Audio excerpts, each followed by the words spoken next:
Tō maf mo whamaro mo whawhetai ki hawhio ki tuko manu tai mika mau inasio te waiki I tani tina. Mau kore ki whamurumore ka hiko ngi mua vewe mo ngā hako toa peo mau loto. Pea tafi ki toa o tua e kovi. Pea whawaiwai I ho mau raumari e. Te mau tari anga waiwai ho forofora. Ae kune mawhai ke whamu ui o mau raumari e. Yesu Christ ko aro ko mo famo ui. Amen. Ko kore ke ufanga I benga I tala whatapu tau peku whaha whaket pe me he whareni ka tā mo mau maafuparu whaha ko te tau proklama ako tohi tapu koe ni ae lotu tohi tapu ka inga lotu tohi tapu kura tari regi mo tolu tau peho ik me ka inga tau whaha whelongoa ke proklama koe ni urawe e motoani kulere ngai konferenisi ngai siasi hapai pe mo wawa Pea ko taitai whiwhi mo dolu mo lawa ke mea mai ke program koe ni mai ke te au te teo e ngahi whatongia konferenisi I he pongpongin. Tau whanonga mai I he tohi Selemaia, pea tau au mai ni kia Selemaia wahe wanima. Pea ngai beko whamatala ki mua kono leirei koe tau whanonga hoko pe ngai wahe o tohi tapu o tau wako tohi tapu mea whai mea tau ngahi malanga mo ngahi toko ni. Ko wiki o te tauhanga pure I tohi tapu, ka tuange tohi tapu ke rea mai ke te tau tolu o whainu hino ki tau tolu. He koe tau mua whukia o e lotu tohi tapu. E lotu koe na hake mime kau misnare e sinturi tahiwa ki o tau whonua. Tau mua e lotu tohi tapu, tuange tohi tapu ke ne whainu hino ki tau tolu. He mea ke tau tui ki ai, mo mea ke tau mo ui aki. Pea ko whakawenga Selemaia vai wanima, age ki konga me hime moritoni o pehe koe pure a ngā ena o ku hau. Ke teu lau maari. Koe pure a ngā ena o ku hau.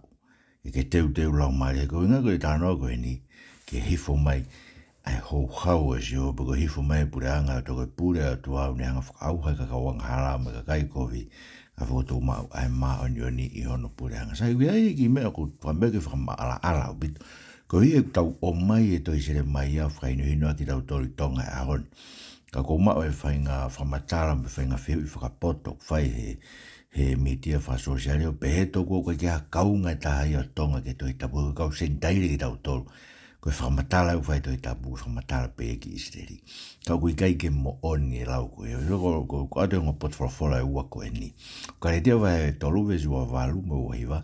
Ryan whangau ake o na eke whakatonu ia eke malanga e kai whiwhine ka weke uhinga potwhawhora ia o ku taha pe a ki tau tolu ko toa pe ko whakamo ui a Christ ko tau hoko ko toa pe ko e hako o e parahame. E tau tu he tuunga tatau. Moena e tu ai ko ha Israeli ha siuta I senturi o no na rea kia Selemaia. Whanonga loa te potwhawhora ka dia vai tolu e sua walume o hiwa pe ikai ai ha siu pe kiriki. Ai koe karisi. Ui kai ha pōpura pe taina. Ui kai ha tangata pe a whiwhini. Ka ku mau taha pe ko toa pe e klaisi isu pe ka pau o a karaisi a ki mau tolu. Pe taha koe hako e parahame a ki mau tolu pe koe whanau hoko o whakatatau mo e tala o wha. Ko tau hoko to pe koe hako e parahame I a karaisi. Hei ngatai ka ko whakaawhi ki tau tau kau sentaire. Koe mooni e koe kau sentaire ki tau tolu. Pea whangaak pe he ni hia e sowa he ua vis tātaha tau kua ko tau tolu ko kia tau kaunga kia karaisi. Ka koe ke ngata e potwhawhora lau hifu koe vis tā tolu, vis tā wha mo konga ki mui koe o e sowa he ua o peka I ono poni a karaisi isu ki mau tolu na e mama o mua. Ai koe ngata tau sentaire. Kua whakaawhi a ke tātaa o karaisi he ko tau merino a ngai. Ai ena ne ngauhi he ua ke taha iyo na ne horoki a ke hono kakano e a vahe. Pea koe ia wikai ke mou kei koe kau muri mo e ahanofo. Kau mou kolo taha mo e whahinga tapu. Siu tahu kolo taha mo e whahinga tapu. Aia koe kakai ai otua, koe kakai whiri ai otua. Pea oku mou I he whamiri o otua. Koe Israeli pena e wiko whamiri o otua ka kua whakakau ki tau tolu rini ki ai. Koe mea I he tātā o karaisi kua whakahawhia ki tau tolu. Pea kua langa ki mou tolu e makatu ko ka apostolo me kau parofita. Sisu Christ e kono maka tau whatunga motua. E ko whambeke mahino pite te mau tolu. Ko uhinga tau o mai e to Selemaia ke rea ke te tau tole ahoni. He koe rea a Selemaia na whai ke Siasi o e otua I hono taimi. Ko Siasi o e otua ko e hako ia o e parahame I he sino. Ko ki tau tolu, ko tau hoko ko e hako o e parahame o kaunga e a whakataha moki nau tolu koe mea ia kraisi. Koe mea ta tau kraisi ko whakauwhi tau tau sentaire o whakakau ke whamiri o tua. Tau kolo taha me whahinga tapu. Pea koe ko tau hoko ranga hake whakataha ki tau tolu. Me kau isileri kou nau tui kia kraisi e mga tuunga koe e tohi tapu. Ai koe kau apostolo i e whakafo ko profita e whakamotua. Sisu kraisi kono maka tau whatunga motua. Kaike. Pea uhinga peherewa e tau whakarea e tohi Selemaia waheua ni maa. Koe whainui o tua ke te tau tolu i he ahoni. Pea koe ngai poina lahe tolu, koe poina ragi u peheni. O ku hau ai hou hau o Sihova ki hono Siasi. He kone tuku atu ene whorofora ke te kinau tolu e aho kotoa. Kai te nau whakahau. Hau e hou hau o Sihova ki hono Siasi. He kone tuku atu ene whorofora ke te kinau tolu e aho kotoa. Kai te nau whakahau. Ko vezu rakia ke tā whaa. Whanong kaulat. Mantu koe Siasi o tua ko siuta ia. Pranga siuta ia ko isileri o kurea ki ai parofita Selemaia centuriono ki mo ai kalaisi. Ka ko ki tau tolu e ahon. Ko whakau ki tau tolu whakakau e kakai ko ia. Ia kalaisi ko mea ino tata. Pea ko ia ko whorofora koe na whai ho tua kia tek nau tolu. Ka whorofora ke tek tau tolu. Ne o mai hono hou hau ke tek tau tolu koe tai fie whakaongo. Ki hono reo. Whanong karoa te bevesura ki e tā whā. Whorofora na he tō ke Selemaia. O kau ke kakai siuta katoa i ono whā o e tau o si hoi a kimi. Whoha o si o saia koe tui siuta. Koe ulaki tau i o Nebukanesa koe tui pāpirone. Koe whorofok na e au e parofita ko Selemaia ke kakai siuta katoa pe ke nofse o Salem katoa pe o pehe. Talo e hongo furu mātoru tau o si o saia whoha o Amoni koe tui siuta o a o mai ke aho ko eni. Koe tau e o furu mātoru. Mo hoko e whorofora Jehova ke te au mo kurea ke te kimoutoro. O ahengi o rea kai te moutari. Pea whekawat ke te kimoutoro e Jehova ne fukau se vani ti koe kau parofita o ne ahengi o whekawat. Kai te moutari. Pena kai te mouwhotu te ringa ke whanongo. Nā nau pehe atu. Mouta foki mua taktahe mea no alunga kovi. Pea mea kovi o mou ngai whaianga. Pea te moutoki nofu e kere aia na e whaki e Jehova ke te kimoutoro. Pea ke o mou ngai kui talu mei mua o whai o taingata. Pea o te mou mui o tua ke tau i ke te nau tolu, pea ke lotu ki ai, ke o na mou whakaita a ki au ai ngāu e ho mou nima o oa nā ku whai hakovi ke te mou tolu. Anai kai te mou whakaongo ke te au, si o vai me tai haa mai, koe whai ke whakatupu e kuita ai ngāu e ho mou nima pea mou kovi ai. Kono o ia ku whorofora pehene si hoa sa pāti, koe mea hei kai te mou whakaongo ke ungai rea, Kua weno ko whekau atu ke mau mai e ngai whaahinga ko tō pe o i toke lau. Ko si hawai me tai hā mai. Mea ke ku se wāniti ko Nebukanesa ko tui Pāpilone. Ke u omi ki nau tolu ke whanuani. Pe ke kakai u nofo ai. Pe ke ngai pure anga takatakai. Ke u moi fua ki nau tolu. Pe ke u ngai ki nau tolu ko e mea ke whai ai haofo mo whaka isa iyo. Ko e koto ka anga o tai ngata. Pe te wai ke mate me te kinau tolu ai reo e fia, mo reo e mawawa, ai reo e eki ta ane, mo reo e ta ahine, ai hongo e maka momosi, mo e ulo ai mama. Pe ai hoko ai whanuani ka atoa ko e ka anga, mo e mea ke whai ai haofo. Pe e ngāu e ngai pure angani ke tui Pāpilone o fitu ngofuru tau. Pe kakakato ai fitu ngofuru tau, te utau tea e tui Pāpilone mo e pure anga ko ia. O si hovai me tai hā mai, ko higo e nau whai ko vi, mo e whanua foki e kaukaritia iyo te ngāo hia ko e koto lala o tai ngata. Pe te omi ke whanua ko ia ai mea kotoa ko urea aki ke hoko ki ai iyo, ai mea kotoa ko tohi e tohini, ai eo ko parofisa ia ke Selemaia ke ngahi pureanga. He e whakawhatungia e ki nau tolu, iyo e whahinga ko ia, eni pureanga lahi, moni tui maa o lunga. Pe te utotongi ke te ki nau tolu, ke tuha mo e nau whai, mai ngāwe aho nau ni maku whawhara tonu i hotau eki whawhetai peki atua. Ai ang mahino a bitain. Ko ngā lahe tolu e konga koe ni vezuru aki ke tā whaa Selemaia vai wena koe ulu aki. Ko tau e ne ua tolu ai whekau atu e Jehova e ne wholofona ki hono Siasi. Whekau atu e ne kau parofi tā taramai e vesi whaa ne hengi o whekau atu ki nau tolu. Tamai vesi ni maa ke te tau tolu. Koe whekau kou ave me kau parofi tā Jehova mou ta foki. Taki taha me hono alunga kovi. Pea me kovi o mou whaianga. Pea mou toki nofo e kere. Aia koe ui ngā. Mou ta whoki mou whaianga ba te mou nofo e mou ita ngata te mou nofo i he vani koe kere o whake e si hova. Ma tau tōne paromesa ke e parahame. Pea hoa lotu ki ha otua ke.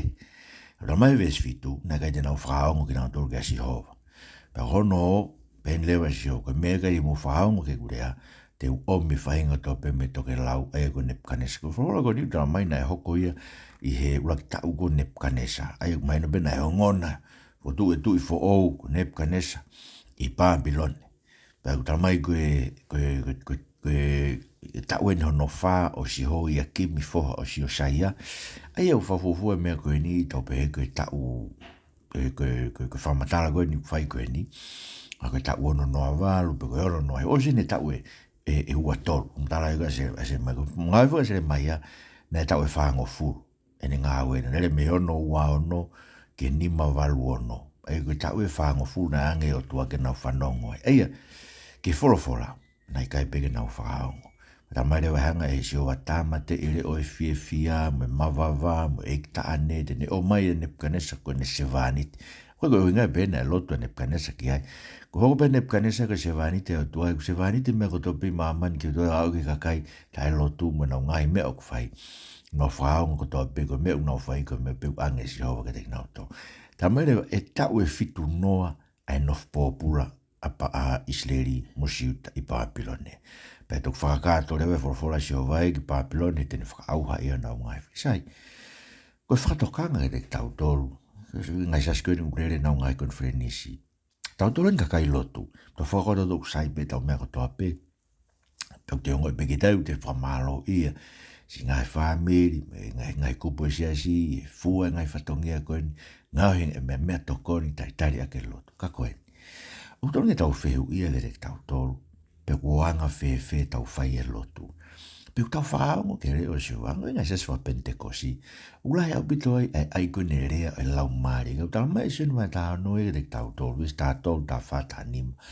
O koe ke hae lau maari o rea ia te ia pe. O hae lau maari o rea o whahino hino ki tau tolu kia sisu Christ. Tala mai sisu, ilonga ngai mea, tene whanongo mea te au, tene ai.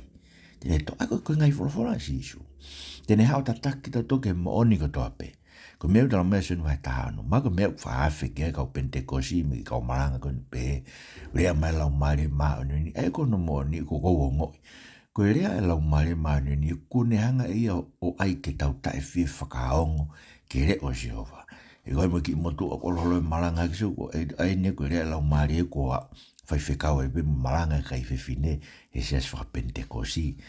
Mai no bil bewe siria nai ngai sas kuk taria ke malanga mo fai kai fini ka ko tau sio ke ngai mea ko ni tau tai fi fao ngoi ke re o sio wa tau te fito ke mea ko re ala mari e o makehe feang hanga ia mo toi tapu pa tau mui to ko tau tol ke ala mari ka ri ake toi tapu a mea ko fai ni mai ke te tau tolu tau mai ko ala mari e ha ala mari o ko i tau ke mo on ko tatak to ke mo on ko tope pa tau mai ba si su ke te tau to sen va ta fitu ko ho o wholawhora, ko ni lotu whataura e kia, ko ho o wholawhora, ko e mooni ia, whakatapuia ko kakai e mooni. E koe winga, ke whakamawahei e ke kakai ai o tua, ai mooni o e wholawhora. Tu kaha meu tonu ke mawahe ai kakai ai o tua, kaha meu tonu ke whai kehe ai kakai ai o tua, me toenga mamani, me toenga Siasi. Nau nofo ki nau toru, whakatapuia ke wholawhora ai mooni. Aia, whameke wanga whakatokanga ki tau tolu ngai konfrenisko ni ulere. Ki tau tolu wheu i ke te tau tolu. Peko haka uhinga e tau ome me ai lau maari e. Ke ne whetongi e ia ai mea ai o tuai toi tapu. Ai mo oni ai o tuai toi tapu. Pe tau he ai. He ko ilo ko mea ia o kurea o tua ki hono Siasi e konga Selemaia e nau tai fie whakaongo. Pe o kongo ko konga e tau tai fie whakaongo ke whorofora o tuai ahoni. He korea mai lau maari e tala mai toku e ngai mea e o kwhepaki e mwe whorofora o tua. Pa tau pēta tu te tau whaita tu ke koe mea lau maari ka tala mai ki te tau toku. Mea kuongo ko teri ngā ma wai pe. Me sione wai taha no ve startolu. Hei kai ke hawe lau maari kai tene rea e toko taha ko ia te ia pe. Koe kene rea, koe haa lau maari o rea ia te ia pe ka ne mea ana. Ko hau ia o rea he mea asisu kalaisi. O hau ia o rea ke te tau tu he wholawhola ai o tua ke tau nofo ke ai mahu inga. Malo e lawe ngai konferenis koe. Kau mahu inga e tau moe tato kakai lotu. Ke whakafok ke toi tapu. Koe rea e lau maari e te tau tolu. Kene whakamatala ke te tau tolu. Tala mai paula ke te tau tolu. Ura korinto vahe ua. Koe lau maari o a tangata ku ne ilo ngai mea loloto a tangata. Ngai mea loto ko lau maari ko koe peu ke ilo ke ai.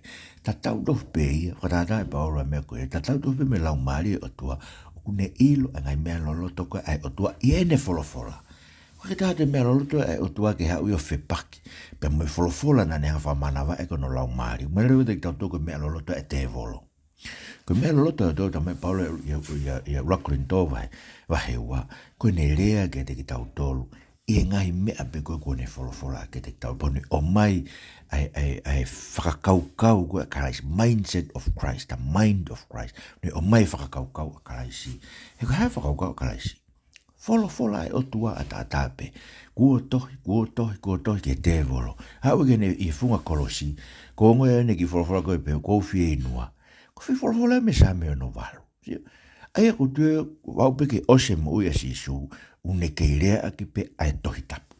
E koe mea umahino mau inga ki tau nofu ki ai koe wholofola ai o tua. Ko mea no ua. O whakainu e si hova no siasi a ke ipu hou hau na e tauhi mangai pure anga. Koe nau tai fi whakaong ke wholofola si hova. Si whainu e si hova no siasi a ke ipu hou hau na e tauhi mangai pure anga. He koe ha, koe ngai pure anga ko nau tolu na e kei te nau mui ke wholofola to. Koe kau sentairi e koe na tau lau ke kamata anga. Ko tau tolu na ke tau kau e wholofola o tua. Na ke tau kau e whainga anga lo tuka ke tau kau e ngai palomesi. Ka ko atuen ki tau tolu kau sentairi e kaiso whakakau e ahon ke whamiri o tua kaike. Koe ngai pure anga koe tae tui. Koe sanga tua ia tohi ai mea i koe whakauhai hoka tek nau to kakoen.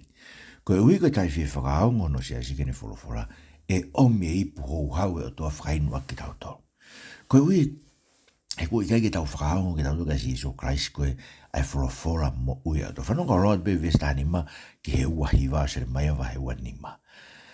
He koe wholofola ina si hova koe o tua i se riga te au pe to o me hoku nima e pu waine ai tafuruni o whakainua ke ngai pure anga ko toa ko whekaua tu koe ki hai.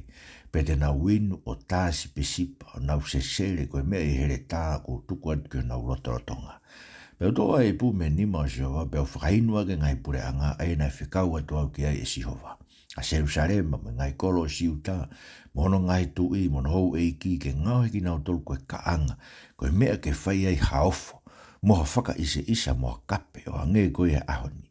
A whelo koe tu ispite, mene kau tamayo eiki, mono hou eiki, mono kakai kotoa, me ngai whaahinga ko whewhiofi, me ngai tui e whanua ko usa, me ngai tui e kau Filistia, mo Askeloni, mo Kesa, mo Ekiloni, mo Toyo, Astoti, a i tomi mo Moape, mo Haamoni, me ngai tui Taia, me ngai tui Saitoni, me ngai tui o ngai motu me tu atahi a te tani mo Teima, mo Pusa, mo haa tere turiki ho nau kawa, mo ngai tui Arepea, me ngai tui ngai whainga whewhiofi, o nofu e toa wha, me ngai tui Simeri, me ngai tui Ilami, me ngai tui Mitia, me ngai tui kehe o toke lau, a e ofi me mamao, hoko atu, pe me ngai pure ango toa mamani o gue funga e kere, pe whakamui e inu e he tui se saki.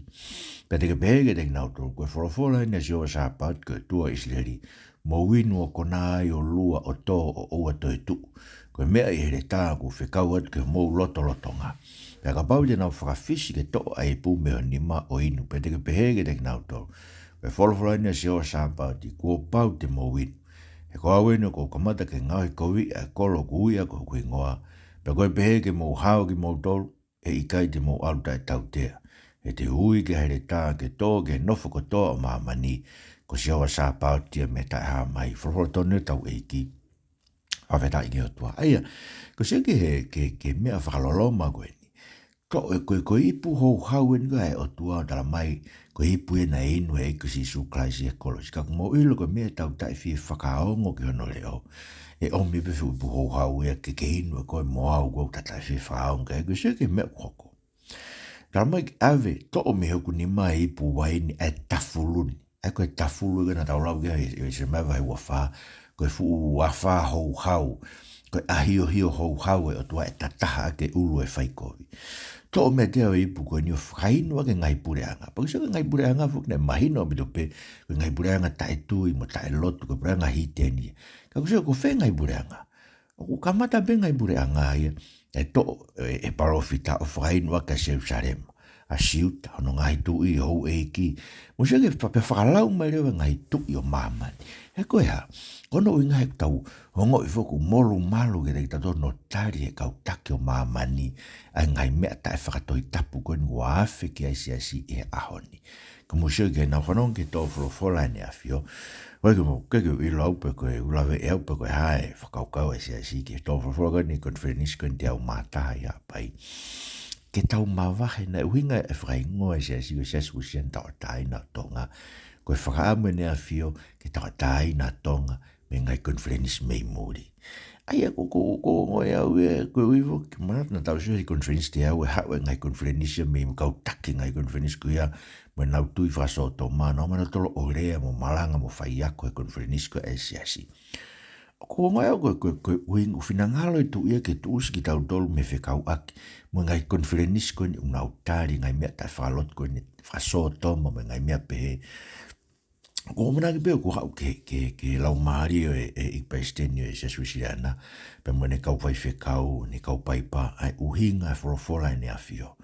Tu hange ngai konferenis ko mo ne koe tau matua tonga unau kaku ngai ku nau tui nau tau nau piki e ngai tui tae whakatoi tapu ko ngau hinga nau mao e ngai lakanga maa o lunga ko ia e ngai sias whaso toma koe nau wafeke. Musike, ko tau hoko pe i tau tolo ta tau tau pe mo mamani he ko tau tari e tau tolo ngai mea ko tui ke ngai pureanga.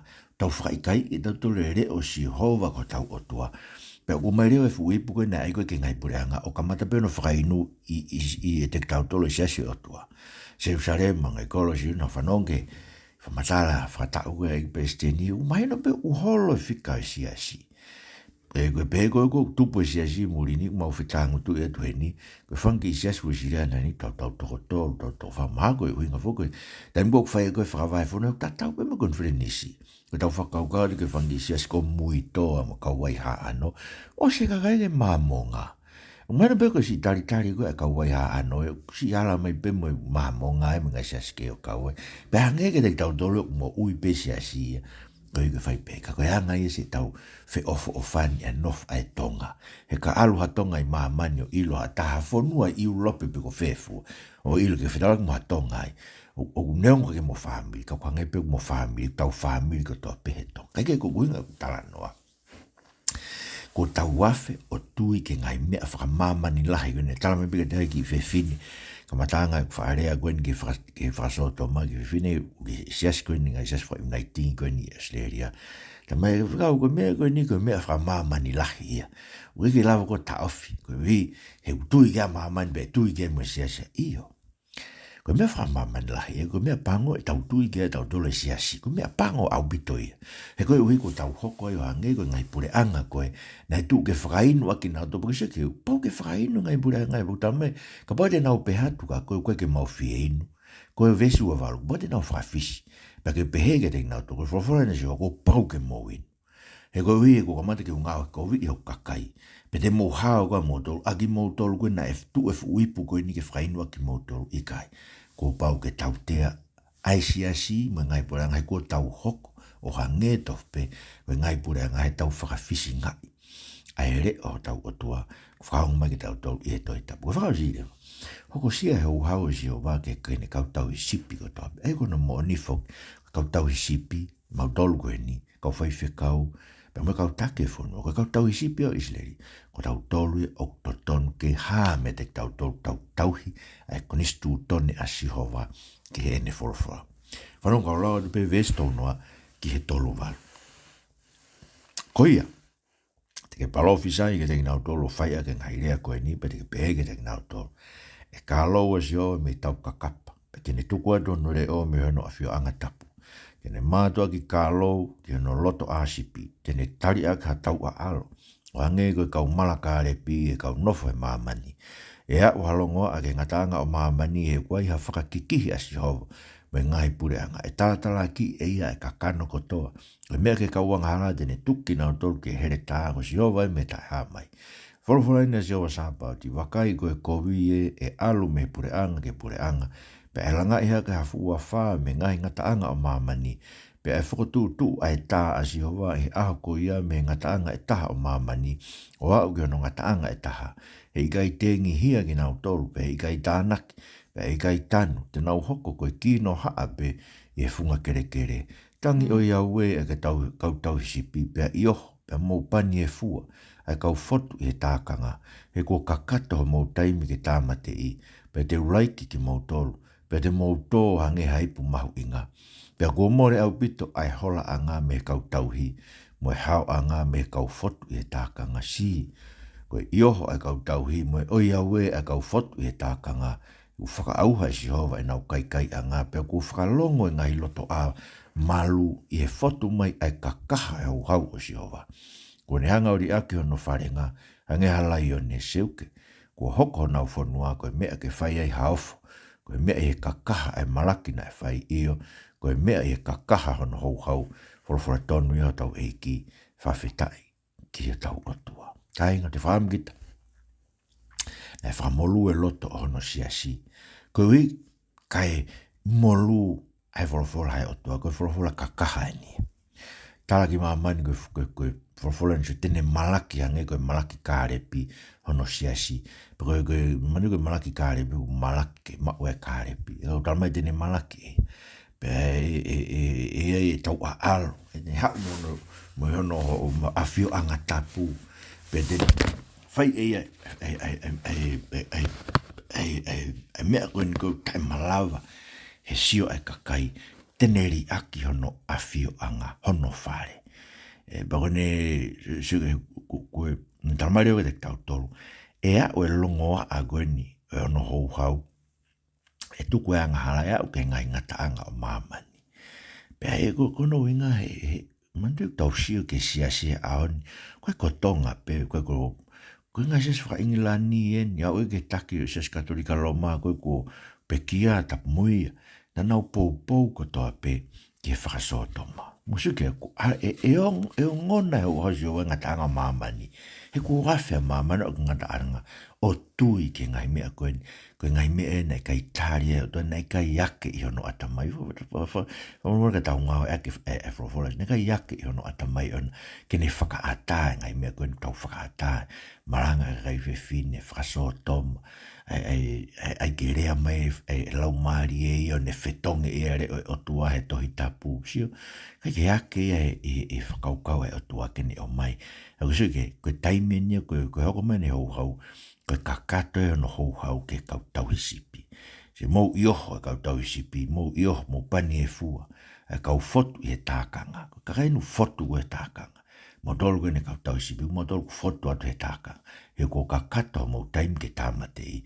Pea te uraiki ki mou tolu, pea te mou tō hange haipu mahoinga. E koe moni koe ngai mahoinga, mani whakapapa ia kau wai whekau. Palestinio e siasi, me kau palestinio ngai siasi, whakapapa ia ki nau pako sio o hange tau sa ia. Talmai si isu koe mena sa ia e kau skaraipe, me kau wharesi, nau sa ia ke whakapapa ia ki nau tolu he ngai poto whakapure anga. Hange tau ofa ngai ulakanga ko ia. Tau fotu, tau lau, tau mahu inga. Ka ngusio ke ue aho laiki ia si hoba utu nuku mai. Kulotu mau pe, kau e kulotu e prestenio e ue Siriana. Pea morsi Italia ini u mei tolu. Kulotu ue pe si kakai ko ngai kau ngā mea unau nofo e loto lotonga koen. E ngai siasi koen i ukutaria whasoto ma ko lotu. Ke whahafi mai o tu. Whakairi fia e mea koen. Koe ke ongo ke mana wahe. Pau e whai whekau koe tala mai e laiki ki tau tau. Koe hui koe tau. Kai te tau taktika kai ke mooni ne whorofora. Kai ke tau tō lea. Pea tau lia ke tau moi tu ke tau moi ke more. Toa tau ngai lakanga. Koe koe tau lea he mooni e whorofora e o tua. Ke o whei e siasi mo tonga. Me whakauha e o tua. Siko tau tolu fotu e ngai tākanga. E aho. Tau mai kai te aha hao anga ia. So koe tau hao anga tau te taimini koe hei whakawhi tau tolu ia e whakapapa ia e kakai ka koe tala mai. Vestol e more au pito e hao anga me kau tauhi. Mo hao anga me kau fotu e tākanga. Pea koe ioho e kau tauhi. O ia ue ka foto e te whakaauha e si hova e ne kai anga. Io, so ko ne kai anga koe whitu ia koe whai mea no whawhanga si ka kai koe ni tau whawhanga. Ngoi mau be au whasio ke si taritari ka kai mana whai maa whana e taritari konferenisi o ngoi u whai ka kai si na rerei taha. Kore te toke ne whaka ilo mua e ia ka tinauto. He koe ngā ue o tuai ngai pola konferenisi, o whaam ke urea akia. Koe ngā ue o to malo no whai ano koe whaamo ke tawh. O whaamo ke mou ilo peo no whai ngai ngā koe ngā ue o toke ngā ue o tua. Sene vai o no vesi wa valume o aiwa, koe tui pik tai ke eiko Sisu Christ. Pako e kuloto ai pe ko alatu e konferenisi ko toa sio. Tangi mau peo lau maari e sio ki si kakai. Nau hapai mai. Ke konferenisi ma kau whai whekau. Kai ke tawanga tala ke te nau tolu. Ke nau tui ka Sisu ko nau mui a ngā ia. Ko mea te nau mawai mui ta ngata. O kai koe ngai hu whatongia. Malo e whai ngai hu whatongia. Pau tau whakawhita. Whai ngai whatongia lala. Tau te whito ki hapai. Koe whai ngata e whi alu aki. Koe si ngahi motu. Nau si hapai mai e whi ngai whi lau lau koe. Koe kore. Hanga e eiki Sisu. Hanga mua e ka whakaofi mai si o kakai ke nau ilok mo oni koe, panau tui ke te koe, panau wafe ke te koe, panau tari koe. Kau e ke ngai konferenisi koe no whai, whamolua mau loto eiki. Whawai vai ki mau tol ke mau tafoke, tui ke te koe. Whakaongo ke ore o e ke tunuku mai, ai pure anga i o e awhiona. Ton ke mau teu koe teu e ho mau lau maari e. Koe teu o mau lau maari e. Koe whakaongo ke re o wholawhola. E ki tāpua ki ak moe tamako tupou ono. Ka maa kuina nasi pau me whare o tupou. Peke ik pare mia e whanua mo sine kabineti. Toke tā aisake walueke. Peke kau taki o e whanua. Pe mo ke mau tolu e kainanga e whanua. Whamore eiki. Hawai o mau loto ki o wholawhola. Te whito ki mau tolu fotu e ngai tākanga. Ke whakahao ki mau tolu. Whakahao mo siasi e whakahao a tonga. Me ngai tu tā maki, me tai whi whakaongo ke reo e awhiona, e Sisu Christ ko mo wham ui. Amen. Tau whamaro lai ke katarina dohe, pe me whareni ki whawhainga maari e proklamani, pe ako whawhaiat me tala monu, ke si ngai konferenisi ko tope, whai i o tau whanua, e hapai veu, ka maa, whata maa whana, ka wa, tala monua te te mou tolu, si tu o hapai, whai taitari e konferenisi, tawang me o tua ke ne whakailo hono hala, mono alunga ke te mou tolu, ke mo fōai ko Sisu Christ ke mo i tai ngata. Mantu e tau whi lau, ori ta whawhamiri e whiaf ko tope, me pong ko tope, e whiafi, pego e pongpongi. Ta anaki mai ki whanau, lau e wholawhola, pe whaha mo lot. Pake lau e wahe e whao e toi tapu a ko tope, ke ose toi tapu ho lau. Ko whalatu te mo tol ko tope, ma lau beto mo mea mai, mo mea tua whatu.